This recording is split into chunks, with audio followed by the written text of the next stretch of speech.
नमस्कार, मैं हूं पूजा सिंह और आप देख रहे हैं आर्यन टीवी नेशनल। चलिए खबरों की शुरुआत करेंगे उत्तर प्रदेश की कुछ खास बड़ी खबरों के साथ। मुख्यमंत्री योगी आदित्यनाथ का सिंगापुर और जापान दौरा सफलतापूर्वक संपन्न हो गया।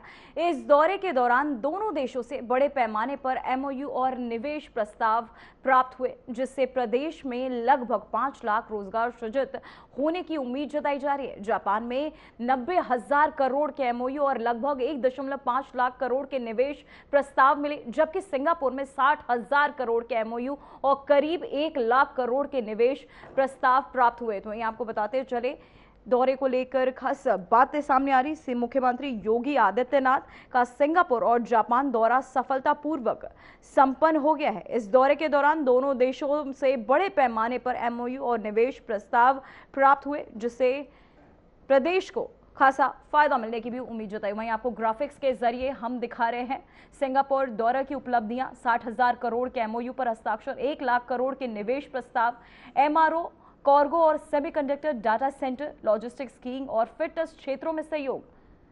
साथ ही आपको बता दें, एमआरओ पर कार्गो और हब के रूप में विकसित करने पर चर्चाएं।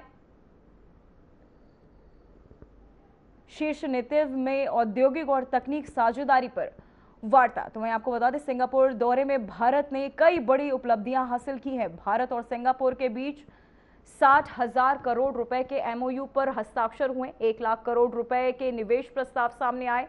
इस दौरान एमआरओ, कार्गोस, हब और सेमीकंडक्टर, डाटा सेंटर जैसे क्षेत्रों में सहयोग पर सहमति बनी। साथ ही लॉजिस्टिक, स्किलिंग और फिटनेस, आपको बता दें फिनटेक क्षेत्रों में भी साझेदारी बढ़ने पर चर्चाएं हुई। जेवर का नोएडा इंटरनेशनल एयरपोर्ट एमआरओ और कार्गो हब के रूप में विकसित करने की योजना है। उच्च स्तरीय बैठक में औद्योगिक और तकनीकी साझेदारी को मजबूत करने पर भी जोर दिया जा रहा है। तो वही आपको बता दें, इस दौरान कई तकनीकी क्षेत्रों को भी बढ़ावा देने पर लगातार सरकार के तहत जोर भी दिया जा रहा है। तो वहीं आपको ग्राफिक्स के जरिए हम दिखाएं, सीएम योगी का दौरा सुपरहिट कैसे। सीएम योगी का सिंगापुर जापान दौरा निवेश के लिहाज से अभूतपूर्व से सफल और रूप से सफल हुआ, जहां कुल 1.5 लाख करोड़ के एमओयू पर हस्ताक्षर किए गए। कुल 2.5 लाख करोड़ के निवेश भी प्रस्ताव प्राप्त हुए। मुख्यमंत्री योगी आदित्यनाथ का सिंगापुर और जापान दौरा सफल रहा। इस दौरान 1.5 लाख करोड़ रुपए के समझौते हुए और 2.5 लाख करोड़ रुपए के निवेश प्रस्ताव मिले। इससे राज्य में नए उद्योग और रोजगार के मौके बढ़ने। मुख्यमंत्री ने निवेशकों से उत्तर प्रदेश में और निवेश करने की अपील भी की। तो वहीं आपको बता दें, निवेश के लिहाज से अभूतपूर्व समझो, आपको बता दें खासियत सामने आई है, जहां मुख्यमंत्री योगी आदित्यनाथ का ये दौरा सफल रहा। इस दौरान 1.5 लाख करोड़ रुपए के समझौते हुए और 2.5 लाख रुपए के निवेश जो है 5 लाख करोड़ रुपए के निवेश प्रस्ताव मिले हैं। इससे राज्य में नए उद्योग और रोजगार के मौके बढ़ेंगे। मुख्यमंत्री ने निवेशकों से उत्तर प्रदेश से और निवेश करने की अपील की है। तो मैं आपको बताते चले, लगातार निवेशकों से अपील करते नजर आ रहे हैं मुख्यमंत्री योगी आदित्यनाथ, जहां उत्तर प्रदेश के लिए लगातार निवेश लेके आ रहे हैं। वहीं आपको ग्राफिक्स के जरिए दिखाते हैं जापान दौरे की उपलब्धियां। 1.5 करोड़ के निवेश प्रस्ताव पारित, 90,000 करोड़ के एमओयू पर हस्ताक्षर, 1.5 लाख करोड़ के निवेश प्रस्ताव प्राप्त हुए हैं, जहां कृषि, machinery, automobile, semiconductor, green hydrogen, data centre, logistics क्षेत्रों में निवेश। एलओ सीरीज मैगलेव ट्रेन की उन्नत परिवहन तकनीक पर चर्चाएं। Green hydrogen centre of excellence की स्थापना जापान सिटी यमुना एक्सप्रेसवे क्षेत्र में 500 एकड़ में विकसित होगी। जहां आपको बता दें, जापान दौरे में बड़ी उपलब्धियां भी रही हैं। 90,000 करोड़ रुपए के समझौते हुए और 1.5 लाख करोड़ रुपए के निवेश भी प्रस्ताव भी मिले। निवेश कृषि, मशीनरी, गाड़ियां, semiconductor, green hydrogen, data centre और लॉजिस्टिक में होगा। दौरे में एलओ सीरीज मैगलेव ट्रेन की नई तकनीक पर चर्चाएं होंगी। Green hydrogen centre of excellence भी बनाए जाने का फैसला हुआ है। यमुना एक्सप्रेस वे के पास 500 एकड़ में जापान सिटी विकसित की जाएगी। वहीं आपको बताते चले, इन कंपनियों से समझौते भी हुए हैं, जहां सुजुकी मोटर कॉर्पोरेशन, और साथ ही आपको ग्राफिक्स के जरिए दिखा रहे हैं जहां Kubota corporation, Suzuki motor corporation, Honda cars India limited, Fanuc corporation, Mitsui and company limited, Marubeni corporation और आपको बता दें MUFG बैंक, जहां जिसे लेकर इन कंपनियों से समझौते हुए फैनुक कॉर्पोरेशन, ये कंपनी जिसे के साथ ये समझौते हुए मित्सु and company limited, Marubeni corporation, ये वो कंपनियां हैं जिनके साथ इस दौरान समझौते किए गए। MUFG जिनके साथ समझौते हुए, साथ ही Kubota corporation, Suzuki motor corporation, जिन कंपनियों के साथ सीएम योगी आदित्यनाथ ने समझौते के उनके नाम हम आपको ग्राफिक्स के जरिए दिखा रहे। Honda cars India limited.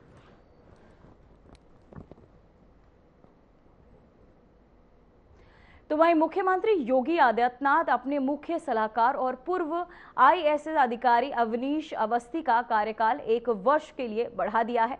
अब उनका कार्यकाल 28 फरवरी 2027 तक रहेगा।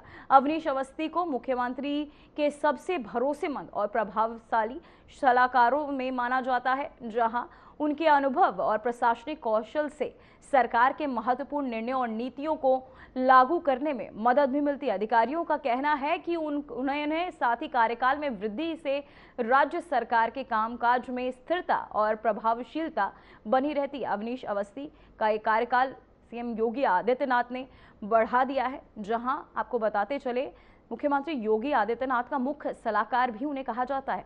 तो वहीं आपको बता दें मुख्यमंत्री योगी आदित्यनाथ ने अपने मुख्य सलाहकार और पूर्व IAS अधिकारी अवनीश अवस्थी का कार्यकाल 1 वर्ष के लिए बढ़ा दिया है। अब उनका कार्यकाल 28 फरवरी 2027 तक रहेगा। अवनीश अवस्थी को मुख्यमंत्री के सबसे भरोसेमंद और प्रभावशाली सलाहकारों में माना जाता है।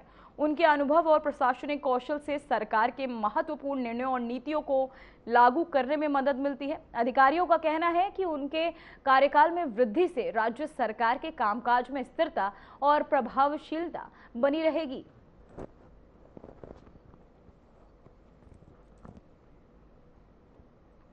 तो वहीं कौशाम्बी में प्रभारी मंत्री दिनेश प्रताप सिंह ने जिला प्रशासन और पार्टी कार्यकर्ताओं के साथ समीक्षा बैठक की। बैठक में जनपद के विकास कार्य, योजनाओं की प्रगति और जनता से जुड़े मुद्दों पर चर्चाएं हुई। मंत्री ने अधिकारियों को निर्देश दिए कि सड़कों, शिक्षा, स्वास्थ्य, पेयजल और कानून व्यवस्था जैसी सभी योजनाओं का लाभ सीधे अंतिम व्यक्ति तक पहुंचे। बसपा विधायक पर हुई छापेमारी, भ्रष्टाचार के सवाल पर उन्होंने कहा कि जांच एजेंसियां अपना काम कर रही हैं।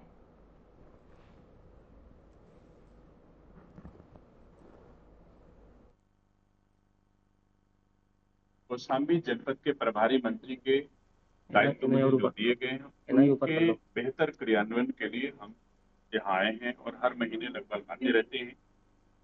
कौशाम्बी एक बहुत ही समृद्ध जनपद है जो गंगा और यमुना के मध्य स्थित है। खेती किसानी की संभावनाएं बहुत है।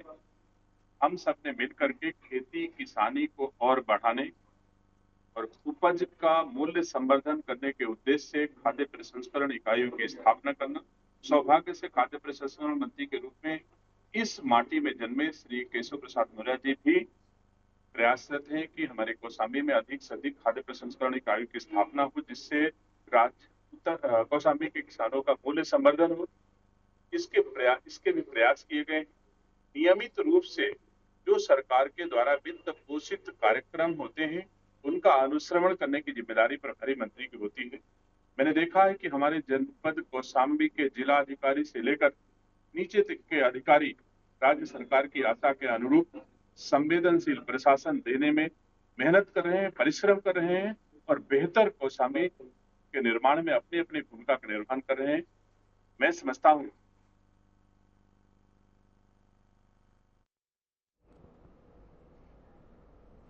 तो वहीं अभी मुक्तेश्वरानंद की जमानत अर्जी पर सुनवाई। इलाहाबाद हाईकोर्ट में शंकराचार्य की अर्जी पर सुनवाई। अभी मुक्तेश्वरानंद पर बटुकों के यौन शोषण का आरोप। अभी मुक्तेश्वरानंद ने सभी आरोपों से किया इनकार। तो वहीं आपको बताते चले इलाहाबाद हाईकोर्ट में शंकराचार्य अभी मुक्तेश्वरानंद की जमानत अर्जी पर सुनवाई होगी। उन पर बच्चों के यौन शोषण के गंभीर आरोप भी लगे हैं। अभी मुक्तेश्वरानंद ने सभी आरोपों से इनकार किया है। अदालत ने पुलिस और जांच एजेंसी अपने दस्तावेज पेश करेंगे और दोनों पक्ष अपने अपने दावे रखेंगे। तो वहीं आपको बताते चले बड़ी खबर सामने आ रही है, जो जमानत मिलने या ना मिलने से मामले की आगे की दिशा तय होगी। सुनवाई के बाद ही स्पष्ट होगा कि शंकराचार्य की जमानत मिलती है या नहीं। पूरे देश की निगाहें अदालत के फैसले पर टिकी है, क्योंकि यह मामला समाज में काफी संवेदनशील होता जा रहा है। तो वहीं आपको बताते चले मामला राहत या आफत ग्राफिक्स के जरिए आपको दिखाते हैं, जहां अब स्वामी अभिमुक्तेश्वरानंद की अग्रिम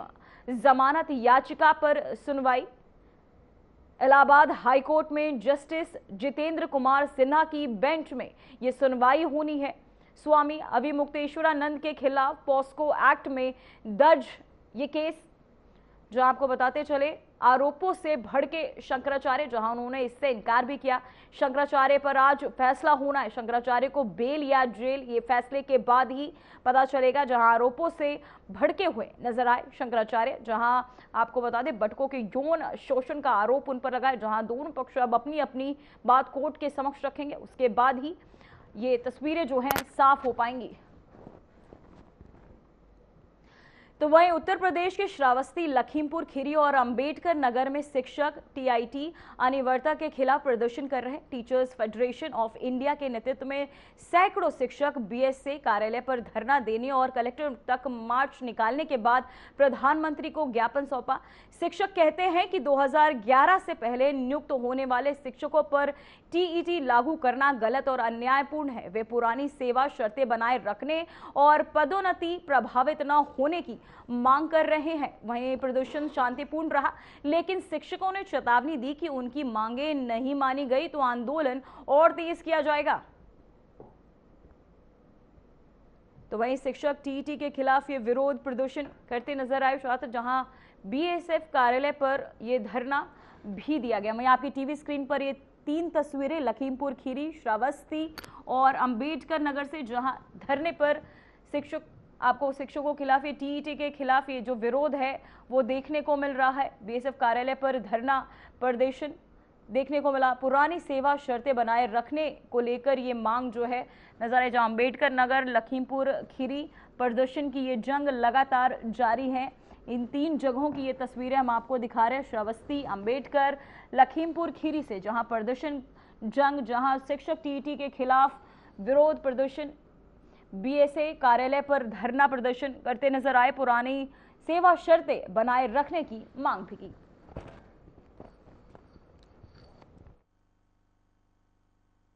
सितंबर 2025 को एक निर्णय माननीय सुप्रीम कोर्ट का आया, जो कि सरासर गलत है कि जो 30-30, 35-35, 32-32 सालों से सेवारत शिक्षक थे, उनके ऊपर एक अनिवार्य योग्यता थोप दी गई, टेट की योग्यता, जबकि वो निश्चित समय में जब नियुक्त हुए थे, अपने विज्ञापन में निश्चित अर्हताएं पूरी करके नियुक्त हुए थे, फिर उनके ऊपर अलग से क्यों कानून थोपा जा रहा है। धरने का प्रोग्राम ये था कि आरटी एक्ट के तहत एक काला कानून केंद्र सरकार ने जानबूझकर बढ़वा लिया है और सुप्रीम कोर्ट से उसमें सहमति मिल गई है।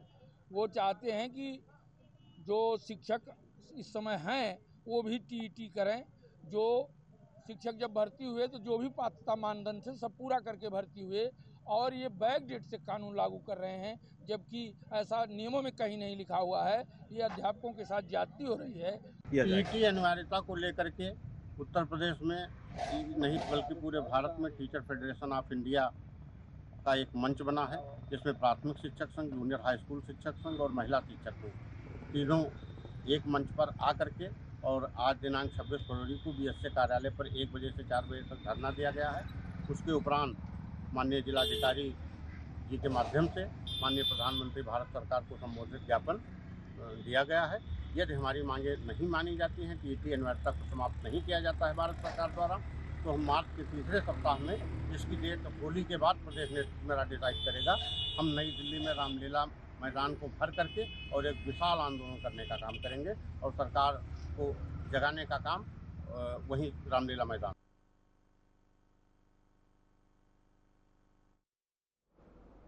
तो वहीं संभल में रमजान के मौके पर शुक्रवार को जुम्मा की नमाज शांतिपूर्ण तरीके से अदा की गई। रोजेदार मस्जिद से बाहर निकले और नमाज के दौरान सुरक्षा बनाए रखने के लिए पुलिस बल तैनात था। प्रशासन ने सुनिश्चित किया कि कोई गड़बड़ी ना हो और सभी मुसलमान नमाज अदा कर सके। इसी बीच शहर में होली एकादशी के रंग जुलूस की तैयारी को देखते हुए पुलिस ने बड़ी संख्या में फोर्स तैनात की है। नमाज समाप्त होने के बाद कुछ ही देर में रंग जुलूस शहर की सड़कों पर निकलने वाला है।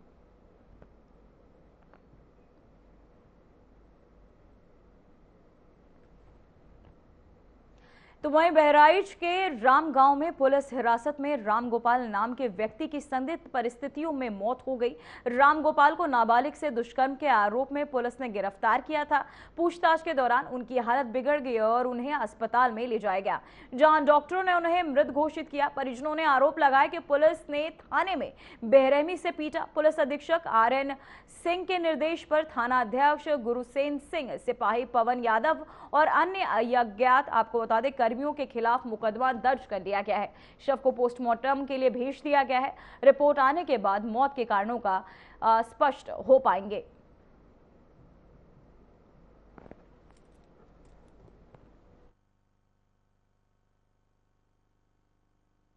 कल दिनांक 26/2/2026 की शाम को थाना रामगांव पर आवेदक रामजीत पुत्र केशवराम निवासी तिवारी पुरवा थाना रामगांव जनपद बहराइच द्वारा एक अदद लिखित तहरीर दी गई, जिसमें आरोपित किया गया कि उसके परिचित श्री राम गोपाल उर्फ राकेश कुमार श्रीवास्तव पुत्र प्रेम नारायण निवासी रामगांव उम्र करीब 55 वर्ष द्वारा दिनांक 22/2/2026 को दोपहर में आवेदक के घर पर आकर आवेदक की नाबालिग लड़की उम्र 10 वर्ष के साथ छेड़छाड़ एवं बलात्कार किया गया, जिसकी जांच के क्रम में आरोपी श्री राम गोपाल उर्फ राकेश कुमार श्रीवास्तव अपने परिजन भांजे अंकुर श्रीवास्तव के साथ थाने पर आया।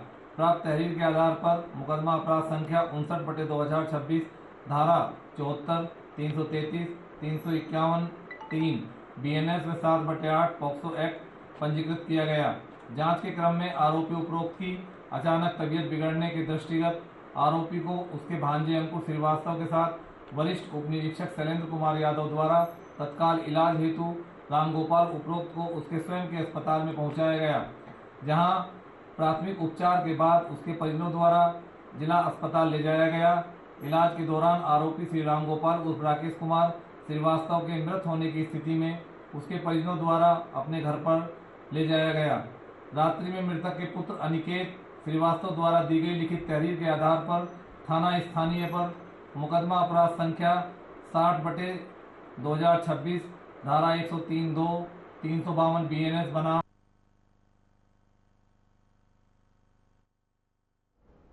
तो वहीं मैनपुरी पुलिस ने होली से पहले मादक पदार्थ तस्करी रोकने के लिए बड़ी कार्यवाही की। पुलिस अधीक्षक गणेश प्रसाद के निर्देश पर सर्विलांस टीम CIW के कुरावली थाना पुलिस ने कोतवाली कुरावली क्षेत्र नेशनल हाईवे ओवरब्रिज के पास एक ट्रक को रोका। ट्रक में 5700 लीटर शराब बरामद हुई, जिसमें मैकडॉनल्ड्स आपको बता दें हाफ 4200, मैकडॉनल्ड्स क्वार्टर 2832 और रॉयल चैनल 3152 बोतल शामिल थी, जिसमें आपको बताते चले गिरफ्तार अभियुक्त हनुमान पुत्र सुखराम राजस्थान के बाड़मेर का रहने वाला बताया जा रहा है। वो शराब पंजाब से बिहार भेज रहा था। पुलिस ने उसे गिरफ्तार कर जेल भेज दिया है। शराब की अनुमानित कीमत आपको बता दें 58 लाख रुपए बताई जा रही है, जहां मैनपुरी पुलिस ने शराब की एक बड़ी खेप बरामद की है। पुलिस ने होली से पहले तस्करी को लेकर ये बड़ी कार्यवाही की। ट्रक में बिहार जाने वाली शराब जो है पकड़ी गई है।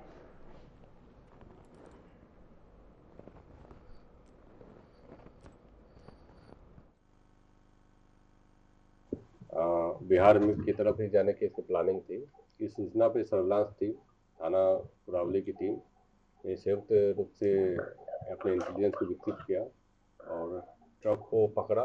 ट्रक में भूसे के आड़ में करीब 500 पेटी अवैध अंग्रेजी शराब जो अलग अलग ब्रांड की थी उसको लेके जा रहा था। इसमें एक अभियुक्त की गिरफ्तारी की गई है, जो चालक था वहाँ का। ट्रक को कब्जे में लिया गया है।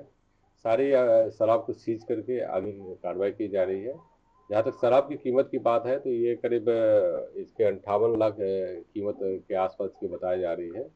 और इसके और भी हम लोग जो इसके फॉरवर्ड और बैकवर्ड लिंकेज है उस पर भी हम लोग काम कर रहे हैं।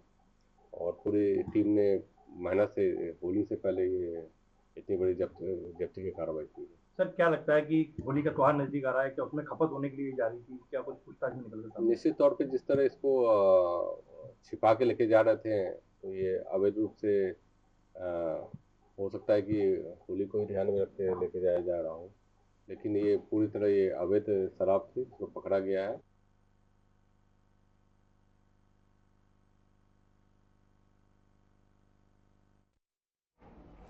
तो वहीं महाराजगंज में होली से पहले प्रशासन ने अवैध शराब पर कड़ी कार्यवाही की।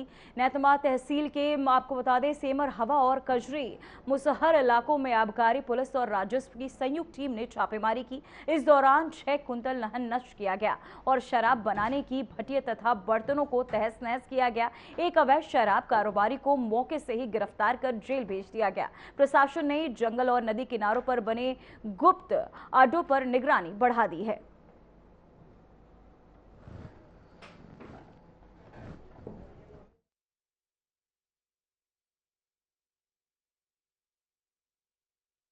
वहीं आपको बताते चले लगातार निगरानी बढ़ा दी गई है।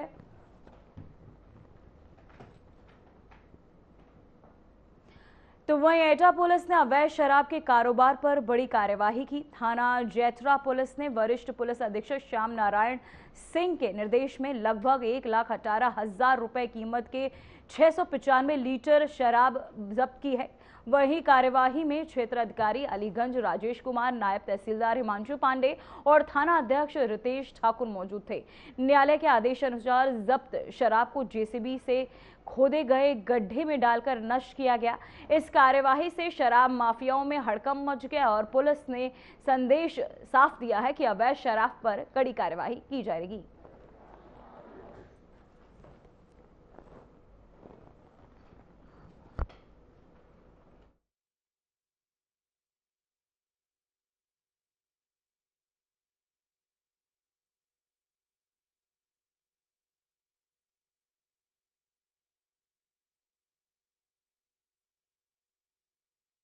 के जरिए आप देख सकते हैं अवैध शराब को नष्ट करती नजर आ रही है पुलिस। तो वहीं सहारनपुर में होली से पहले खास सुरक्षा विभाग की कार्यवाही जारी है।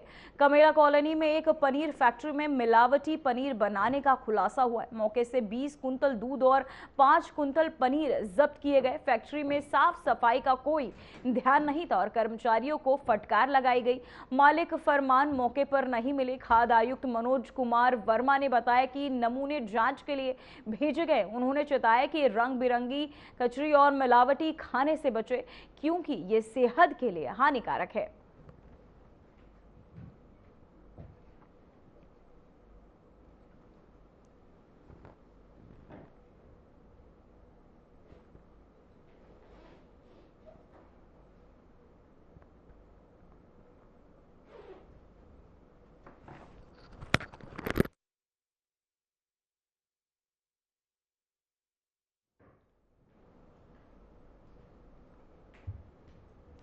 तो वहीं मथुरा वृंदावन ब्रजमंडल में रंग भरनी एकादशी के अवसर पर सभी प्रमुख मंदिरों में होली का त्योहार बड़ी धूमधाम से मनाया गया। मथुरा में श्री द्वारिकाधीश मंदिर में ठाकुर जी को कुंज में बैठाकर टेसू के रंग और गुलाल से होली खेली गई। वहीं वृंदावन के बाकी बिहारी मंदिर में भी भक्तों ने ठाकुर जी के साथ होली का आनंद लिया। श्रद्धालुओं की अपार भीड़ ने इस पर्व को और जीवंत बना दिया। पूरे ब्रजमंडल में रंगों खुशियों का भक्तिमय माहौल जो है देखने को मिला, जहां ब्रज में रंग भरनी एकादशी साथ ही द्वारिकाधीश मंदिर में भी होली का आनंद लेते नजर आए। भक्त बाके बिहारी मंदिर में भक्तों का संग ये होली